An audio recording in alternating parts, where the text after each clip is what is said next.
From the newsrooms of the Sydney Morning Herald and The Age, this is Inside Politics. I'm Jacqueline Maley and it is Friday, August the 23rd. Today is a very special episode of Inside Politics because we are interviewing the Treasurer, Jim Chalmers, in our flash new Canberra studio. Welcome to the podcast, Thanks. Treasurer. I really like your digs. This is great. It's very exciting. And as usual, I'm also joined by our intrepid Chief Political Correspondent David Crowe. And today we also have a special guest star, our Senior Economics Correspondent Shane Wright, who secured the interview with the Treasurer. Welcome to everybody. Thank you. Now, Treasurer, I want to ask you first of all, why did you agree to do our podcast? I like the podcast because it gives us a chance to have a proper yak about some of the big issues, and the reason why I'm pleased that we've got all three of you here is because between the three of you, I think you take some of these big issues really seriously, and when you get to have a chat in a podcast format, you get to have a bit of a broader chat than you might in 2 or 3 minutes grabbed here or there in the press gallery hallway. Yep, that's what we're hoping for too. Now, I was reading about you this week and I read the Deb Snow profile of you in The Good Weekend, which was great. And I was interested in this quote that you told her, quote, "I worry all of the time. I worry from the moment I wake up to the moment I go to sleep." So what are you worrying about at the moment? Well, first of all, I really enjoyed talking with Deb. Deb is as you all know, you get to work with a first-class journalist. And I think, like all good journalists, I probably said more to Deb than what I was anticipating or planning. And that's one of the things that Deb pulled out of the conversation. And really for me, I think there's no shortage of challenges in the global economy and in the domestic economy. And for me, obviously cost of living pressures is the main thing that keeps me up at night. I know that people are doing it especially tough and we're trying to respond to that, deal with that, help people address that. And there's a fair bit of global economic uncertainty too. And so some combination of those two issues are really top of my list of worries at the moment. Yeah, we're going to get into that a bit later. I want to just ask you about another quote from that piece, because when you took over as Treasurer in 2022, you gave an inspirational speech to Treasury bureaucrats, and you said that to them that the goal was to be, quote, "the most influential part of a successful reforming government that builds big reserves of economic credibility." So I want to ask you, do you think you have become a successful reforming government, and do you have big reserves of economic credibility? More importantly, perhaps, do voters see you as that? Well, I think that's partly for others to judge, but certainly we've engaged in a lot of reform, and that reform's not always recognised. Even in the last little while, big reforms to competition policy, the Foreign Investment Review Board process, the flow of capital, particularly when it comes to the energy transformation, the Future Made in Australia agenda, our fiscal strategy, the way that has been bearing fruit. There's been a heap of economic reform. And the point that I was trying to make to the Treasury colleagues was trying to convey to them how much I was looking forward to working with them again. Really just such an impressive group of people. And I feel like we have made a bit of progress. But whether you're a reforming government or whether it comes to easing the pressures that people are confronting, we don't think that the job is ever necessarily done. We see budgets not as kind of points in time, but staging points of progress. We've made a heap of progress in the economy over the first couple of years in office, but we don't pretend that the job of reform or the job of easing the pressures that people are under is necessarily finished. Do you think you've got economic credibility with voters? Again, that's for them to judge. I'm not the perfect person to ask about that. What's your sense? I think people understand that we are dealing with a series of hard issues, and we're not just doing the best we can, we're also trying to run the economy in their interests. Whether it comes to turning around stagnant wages growth, whether it comes to changing the tax cuts so that everybody gets a tax cut, not just people on higher incomes, when it comes to energy bill relief and cheaper medicines and all of those things, I think, or I at least hope, that people understand that as we grapple with these really difficult decisions in the economy, in budgets and in terms of economic management and reform more broadly, everything is guided by their interests. We're trying to do the right thing by people. We're trying to make good decisions for the right reasons. And we're also, and again, it comes back to your podcast, we're trying to be upfront with people about these challenges. We're trying to convey to people a sense that we know that there's a series of tricky balances that governments have to strike, and we're grappling with that. We don't pretend we instantly have the right answer to every issue. And so explaining to people where we're coming from, what we're grappling with and why we've come to the decisions that we've come to, I think is an important part of building credibility. was going to say, you've touched on cost of living. Is that going to be the defining element of the coming election? And if you don't get it right, does that mean Jim Chalmers no longer Treasurer, the government's out of office because of unable to deal with the cost of living issues? Cost of living is obviously the defining pressure that people feel right now, and it's the government's major focus. And so I see that really in two ways, and you've put it in the election context.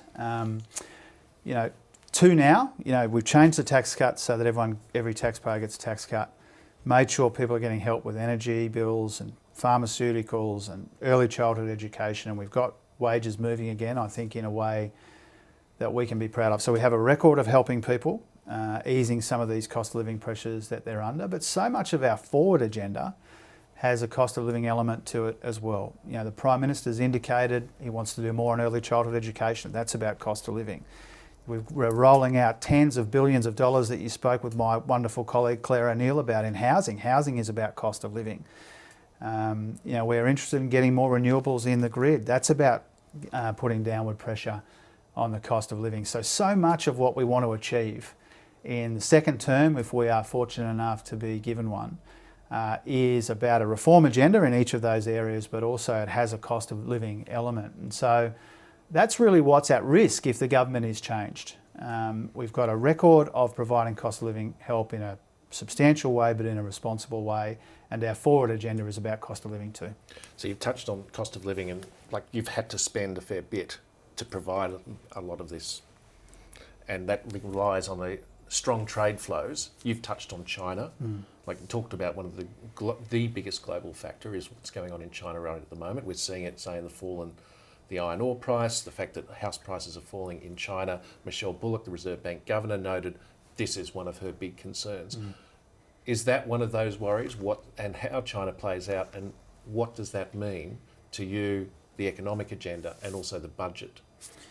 Yeah, I think there's a lot of global volatility, and that is a concern to us. A lot of the challenges that we're dealing with, inflation, slower growth, has a global element to it. It's not 100% global, but it's not 100% domestic. There are global issues playing out. I feel like the risks in the global economy are finely balanced at the moment. You think about the geopolitical element to that, Russia, Ukraine, the concerns about a broader regional conflict in the Middle East, tensions around the world. There is enough in all of that to concern us. And if you think about one way to understand that, you think about the global oil price. And you've observed the really quite remarkable volatility in the global oil price. And what that represents as it bounces back and forth is people trying to work out, are they more worried about developments in the Middle East, which pushes the price of oil up, or are they more worried about weaker unemployment numbers in the US or softness in China, which pushes the global oil price down? And so I think in that global oil price, you see that kind of push and pull of global uncertainty. And for us, the China story is obviously very, very front of mind. That is partly because of the impact on commodity prices, but more broadly as well. If our Treasury forecasts for Chinese growth play out as we expect them to, that will be the weakest period of growth in China for some time. And I think most Australians understand how important that is to us, not just to our commodity prices and therefore revenue and therefore the budget, but also the economy more broadly. Where does that leave you on economic reform? Because you made a big decision at the beginning of this year on tax. You overhauled the stage 3 tax cuts. A lot of people like that, according to our polling. But it still means that bracket creep will erode some of those gains for workers over the next few years. Do you think the tax system, as it currently stands, is actually fair for working Australians? And do you have any ambition to fix it? Well, I think we were ambitious and we took a political risk, frankly, at the start of this year in recasting those tax cuts so that every taxpayer got a tax cut, not just people who are already doing really well. And the reason we did that is because we recognise, I think alone amongst the major parties in the parliament, that there is more than one way to return bracket creep.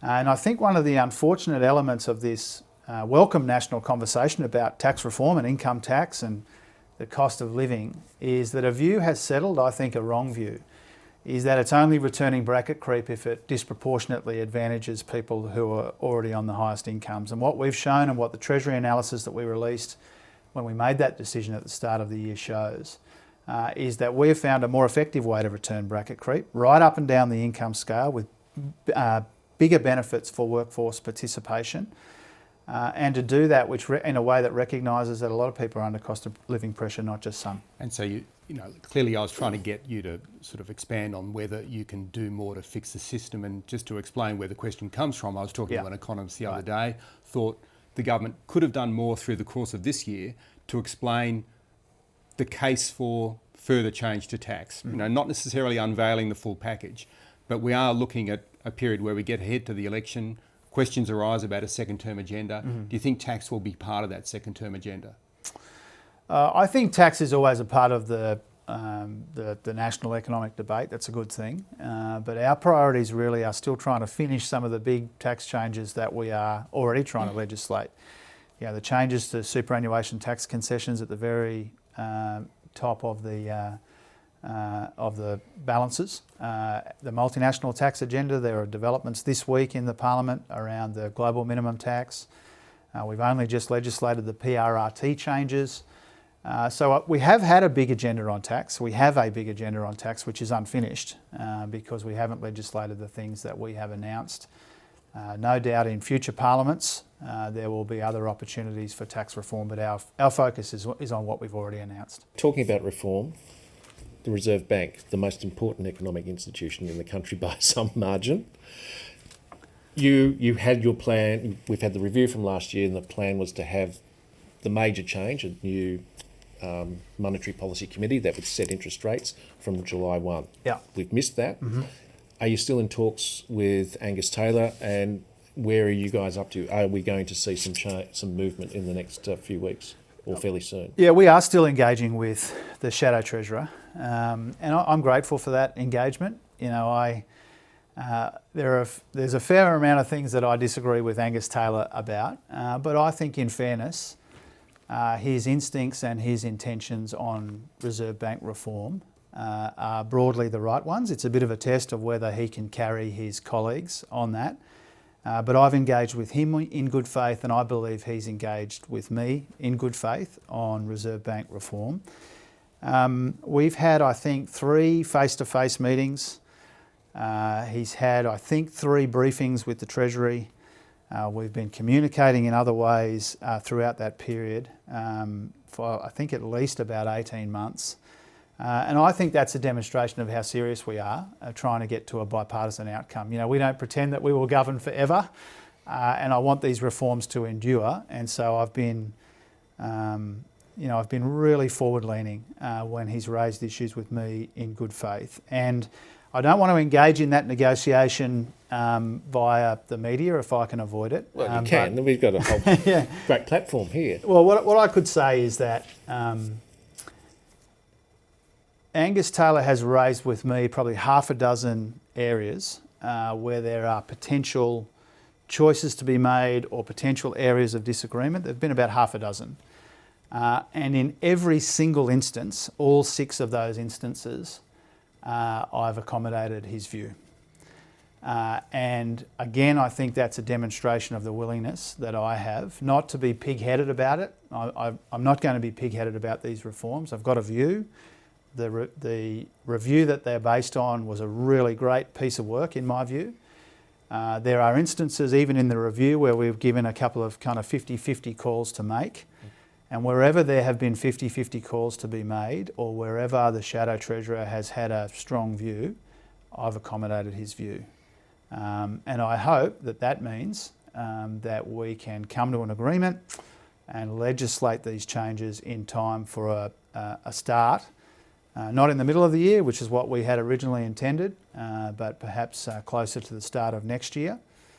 And everything that I'm doing is about trying to get that agreement. One of those was actually the membership of the Monetary Policy Committee, where the Liberal Party was saying it just moved the entire existing board onto the Monetary Policy Committee. Is that one of those changes or concessions you're willing to make? Yeah, well, I don't mind saying, because he's raised that publicly, that is one of the things that we're discussing at the moment.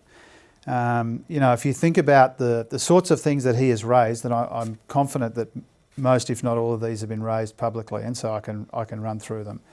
He wanted to be sure that the governor was the chair of the governance board. We've made that possible. He wanted there to be flexibility in the term limits. We've done that. He wanted to have RBA executives have oversight of the operation of the place. We put the deputy governor on the governance board. He was worried about how we described the dual mandate in terms of equal weight between price stability and employment.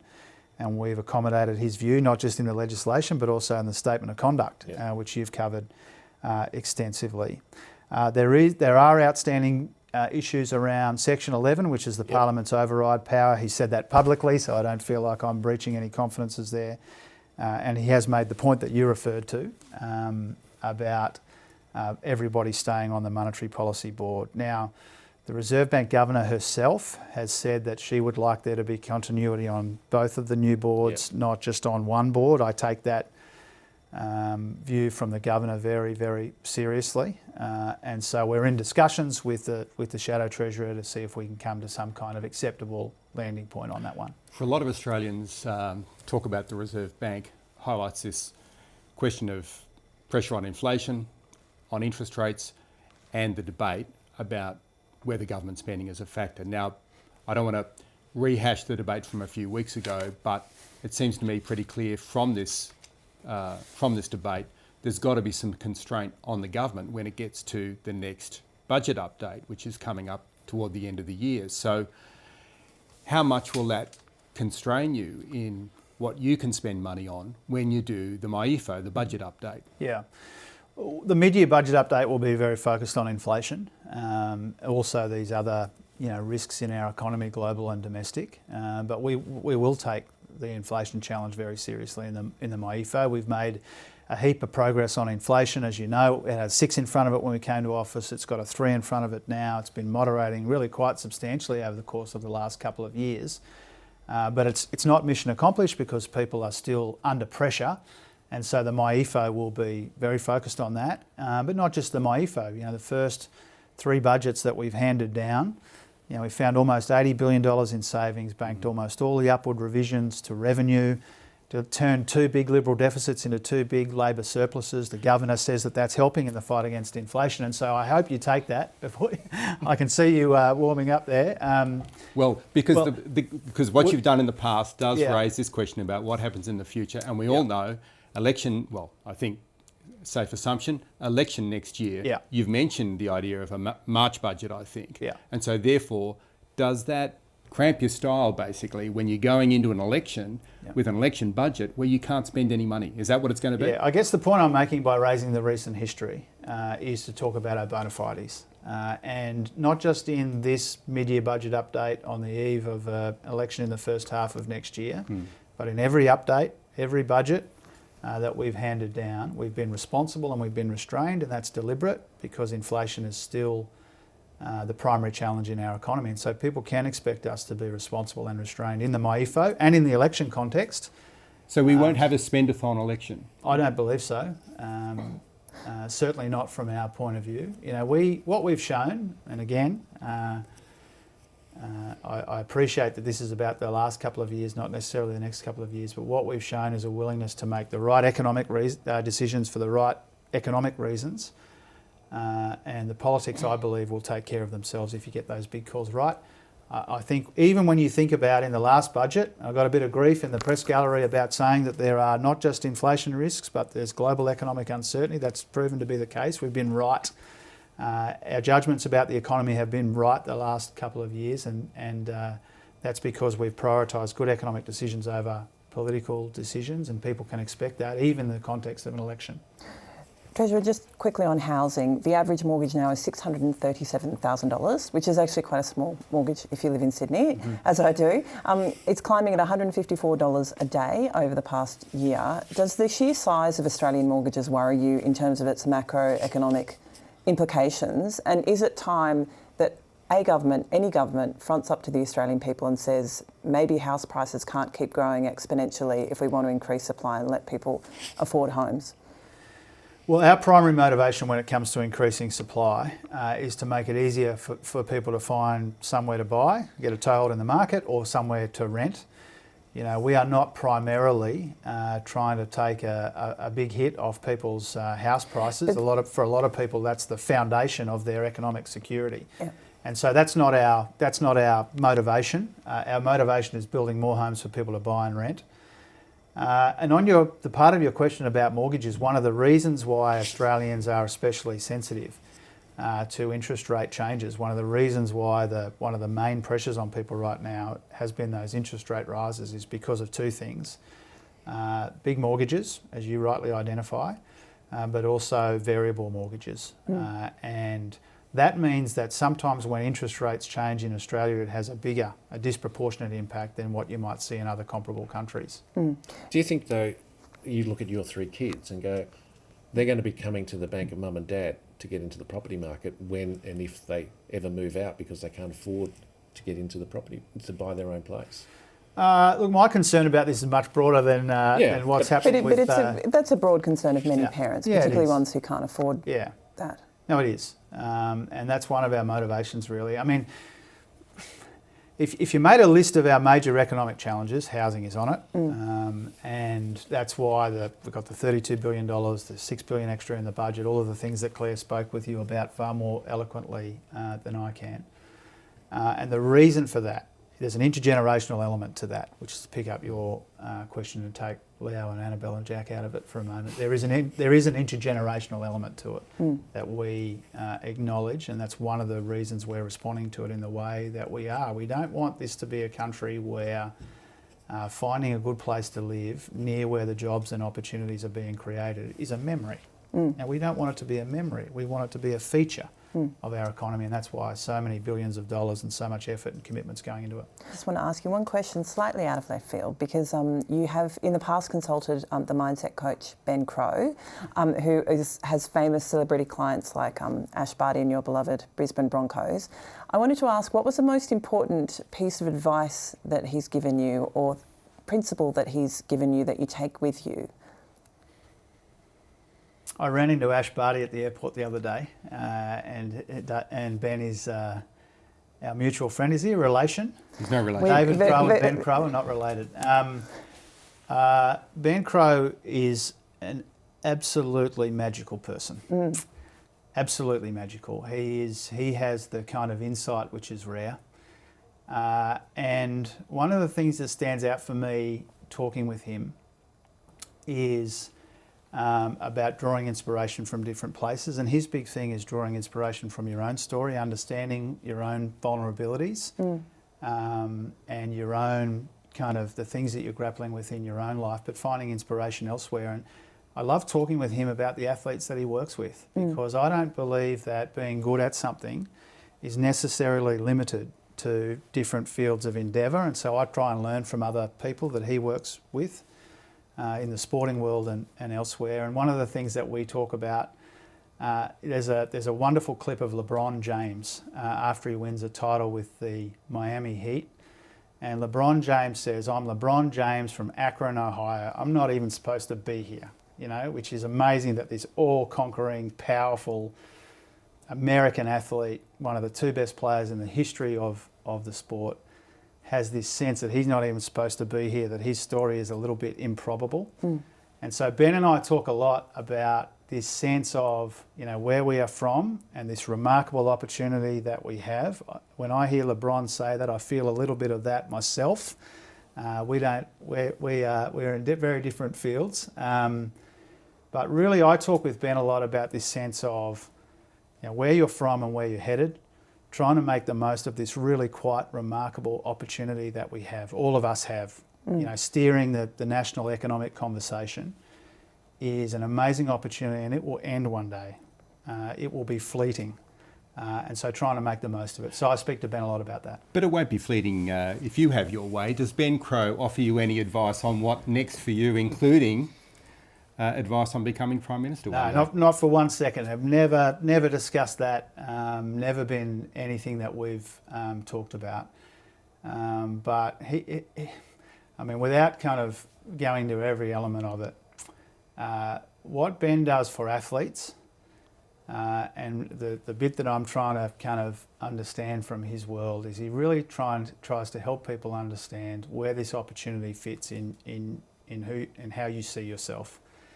And because in doing that, you recognise how remarkable this chance is, and I'm sure you all feel it when you see your byline in the paper or online. You have moments where you realise what a wonderful chance we have, and we don't want to waste it.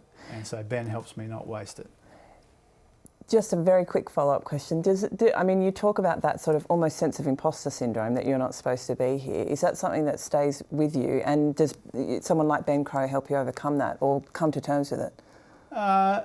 Probably not perfectly in those terms, but it's not lost on me that there is a kid from Logan City who gets to be the Treasurer of Australia, put it that way. And I draw a lot of inspiration from my local community, as probably a lot of members here do. And so I don't see it in those kind of almost kind of negative terms. I see that as the kind of wonder of this opportunity that we have to go from a community like mine, a family that has had no involvement in politics, to discover that there's this chance that we have to do something really meaningful and really substantial, and to try not to waste that. Thank you so much for being with us, Treasurer. We know how busy you are and we appreciate you making the time. And thank you to my two co-stars or co-hosts. No stars. Thank you all. Yeah, not stars. Thanks, everyone. Thanks. Cheers.